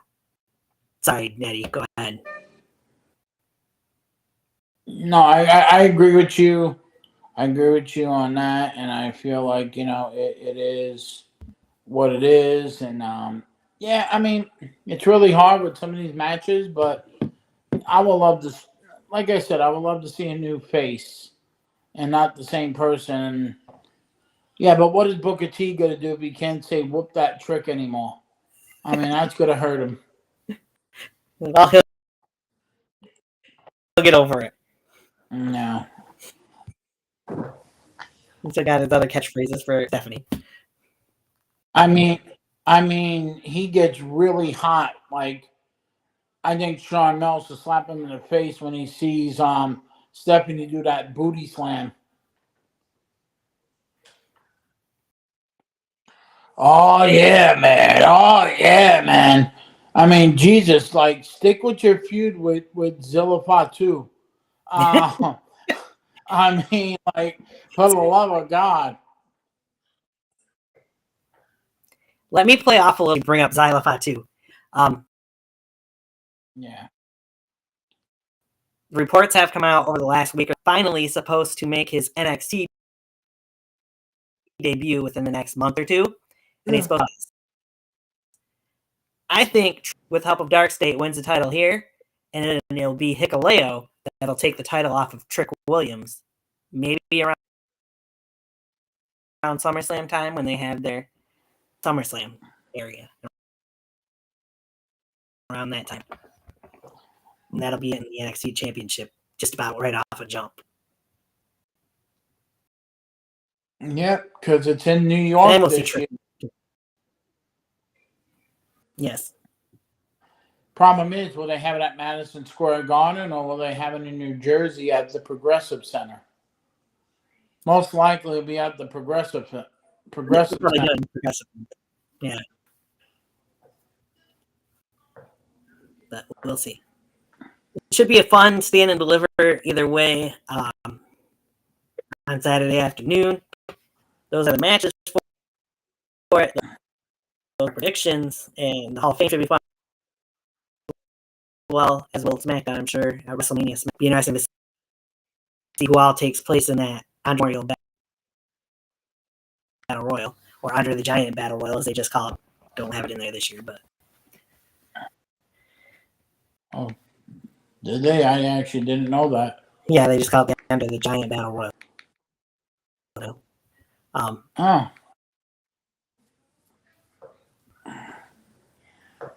Crazy, but true. This should all be fun. We've been on here for almost 2 hours. I know we've gone over the 8 o'clock hour. EW's on right now. Evolve's on right now on Tubi. For anybody watching those, enjoy those a little bit, but not watch Evolve later tonight. I've been enjoying watching Evolve. I don't know if other people have been watching it or not, but I have. People have. I have been watching it. I actually do like it. I actually thought it's a great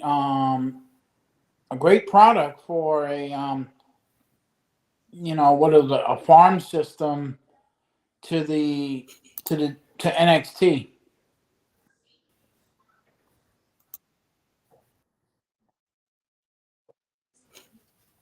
It's almost what NXT. Yeah.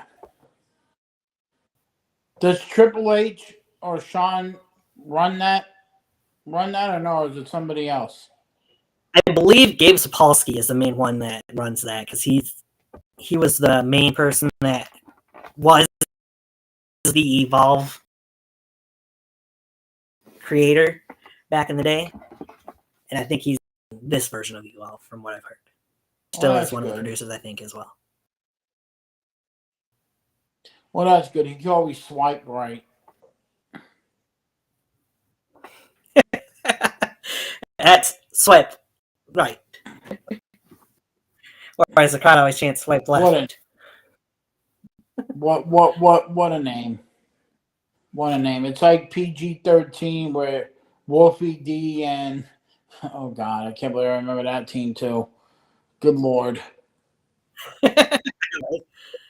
Bring up swipe right. They must be doing something right for you to even think about them and mention them here at Tiger Times Wrestling. I mean, hell, this is what we do. We talk about up and coming talented. At least we're not talking about the Shaniqua's group, the Basham brothers. Woo! Doug and Danny Basham? Yeah. Wow, what a group. I do like swipe right. Very talented young individuals. And Brad Baylor. Hell yeah, man. One of the two 20 years old. So. And I saw that woman that just wrestled. Who was that woman on NXT that was talking to what is her name? That British chick. Stevie Turner. Even though it showed Sophie on the screen for some reason. That was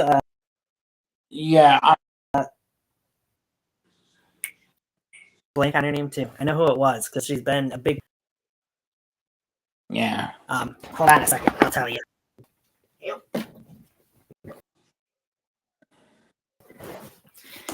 They don't call me the professor for nothing.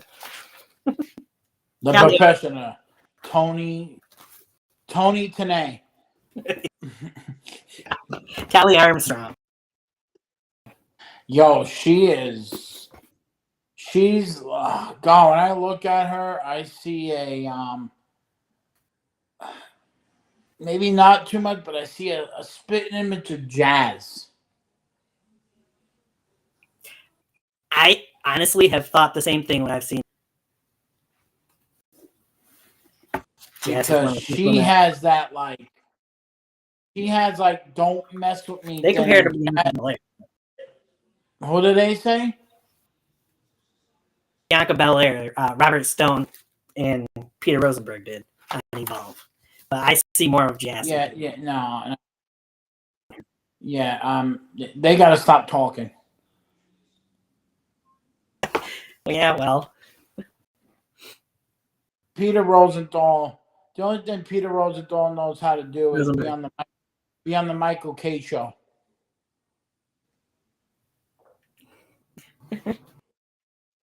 Yeah. So I'm watching AEW and I see that Pac is injured again. Yay. Yeah, he got injured in their match week. What did he tear now? I'm not sure exactly what happened, but Moxley taking his spot in the trios title match, I believe. I thought it was going to be Marina Shafir because he handled the title. I'm like, oh shit. They could have done that, I suppose. But speaking of AEW, and there's two ladies that, well, maybe three, that might show up to this Saturday's NXT. Hmm? Who you got? Mariah May, maybe. From what I heard, she said that several months. I'm going with that. But Soraya, Maybe. she's done with the company. But I see her going up to the main roster. Paige will return back, but I see her going there. And maybe somebody that can help me with my teeth, Dr. Brett Baker, DMD.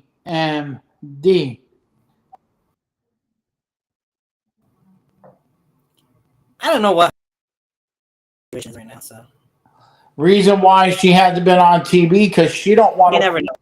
She don't want to work with Mercedes. Well, after their shit show of a match they had, who could blame her? Yeah.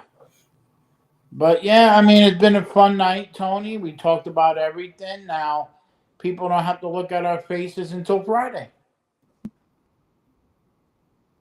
Yeah, you're right. Because Friday night we will be back on here. Didn't inform me. It sounds like he will be on here as well, but he has his friend Jamie's picks for WrestleMania as well. So we will, but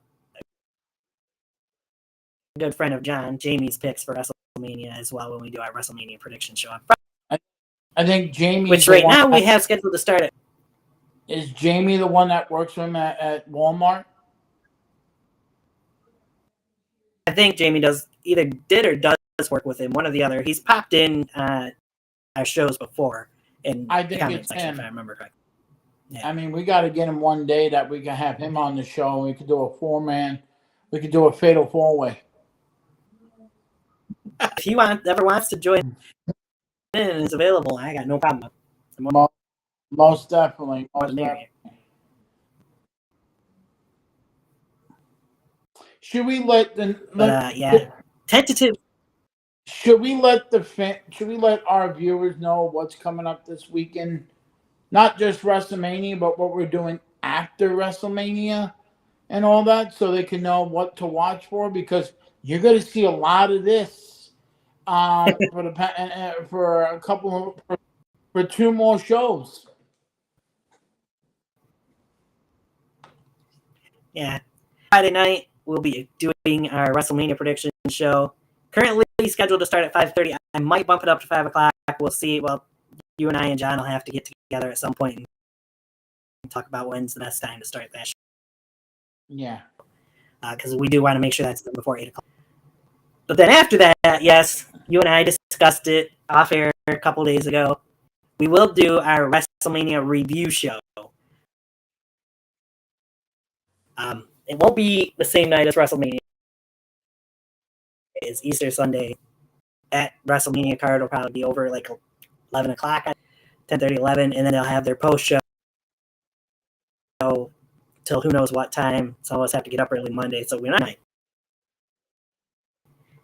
But next week we plan, I believe is what you and I decided, will be when we will do our WrestleMania recap show. Yep. So be on the lookout for that. And I will make sure I have my bottled water and whatever sponsor is presenting that. Then I'll talk like Triple H. Well, the views were like 75, like 25 views and no comments. But here at Tiger Talk Wrestling, we really try to work with that. So it's a collaboration effort by us. Right? Yeah, dude. I think we should get if you ever get like stickers, we should put it right put like a backdrop with the Tiger Talk Wrestling logo.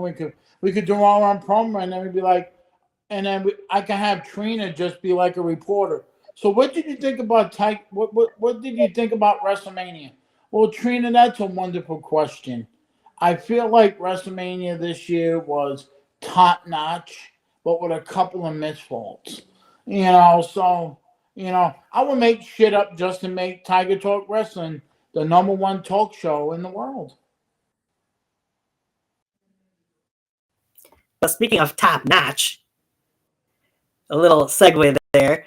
Top Notch Physiques, of course, is where has their shows from. And in 2 weeks, we'll be doing our next review show for GLWA as well for that at the end of this month. Most definitely. And we did talk about, we're going to tell you people because this is what we do. And we love you here at Tiger Talk Wrestling. So like, subscribe, and leave a comment. We also talked about, but not yet. We're not sure yet. We're going to make an executive decision with our boy Johnny.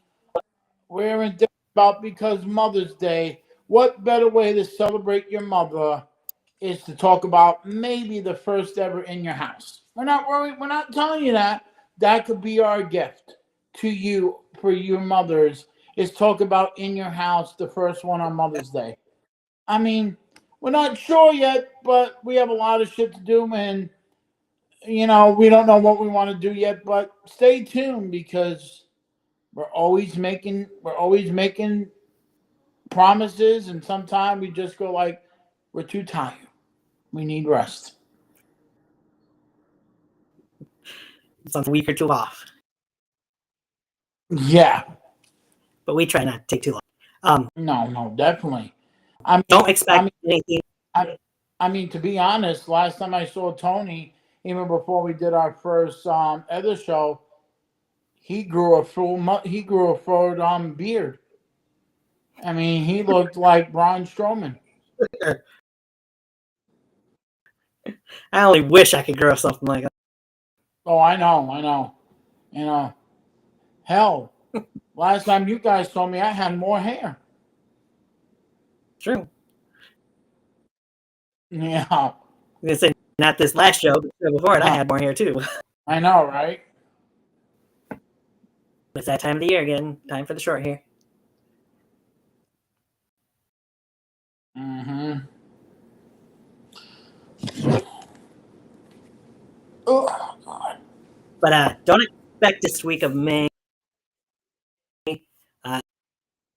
Like you mentioned, maybe like Mother's Day, we might do something. But first week in May, so more than likely won't try to do anything while I'm away visiting family. We'll see what happens, but I'll be back the day before Mother's Day. So. And that goes the same for me in June, that I would get it. There's a show, it will be live on location.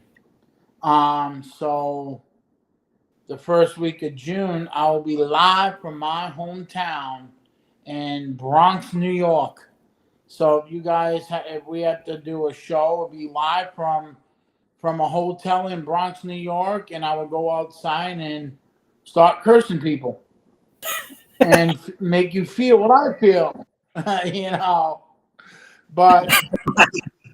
But I will, but I will do this because I love you guys. I will send Tony videos about where we're at in the Bronx, and hopefully he can show it to you and be like, hey, Tiger Talk Wrestling, Eddie from the Bronx here live, and I'm just showing you what I'm doing in the Bronx. So this is where I used to live, and if you Hammond don't know where this is, it's tough shit on you. Right. Take you to the Bronx Yeah, Zoo. could be Like, yeah, this is what. Yeah, I wish I had my Mean Gene uncle in with me, and we could be in a safari looking for the bushwhackers. But there's a bunch of crazy people in New York. I got a bunch of crazy friends that actually do that. I'd be like, yo, put a mustache on, and I can call you Mean Gene. Nice. course, you can.